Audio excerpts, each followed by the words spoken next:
പാർവതി ദേവിയെ ആക്രമിക്കുവാൻ ശ്രമിച്ച സിംഹത്തിന്റെ കഥ അറിയാമോ? പണ്ടൊരിക്കൽ ശക്തിയുടെ രൂപമായ മാതാ പാർവതി ഗൗരിശൃംഗത്തിൽ തപസ് അനുഷ്ഠിക്കുകയായിരുന്നു. ആ സമയത്ത് വിശന്നു വലഞ്ഞ ഒരു സിംഹം ഇരതേടി കാട്ടിലൂടെ അലഞ്ഞു തിരിഞ്ഞ് ഗൗരിശൃംഗത്തിലെത്തി. യാദൃശ്ചികവശാൽ ആ സിംഹം തപസ് അനുഷ്ഠിക്കുന്ന ദേവിയുടെ അടുത്തേക്ക് എത്തിച്ചേർന്നു.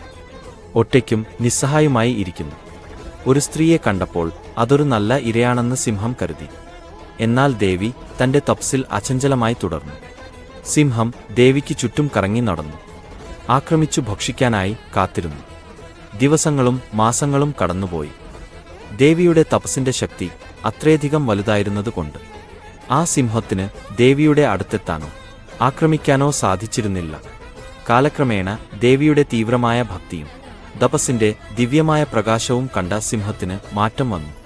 വിശപ്പു മറന്ന് ആ സിംഹം ദേവിയുടെ ഒരു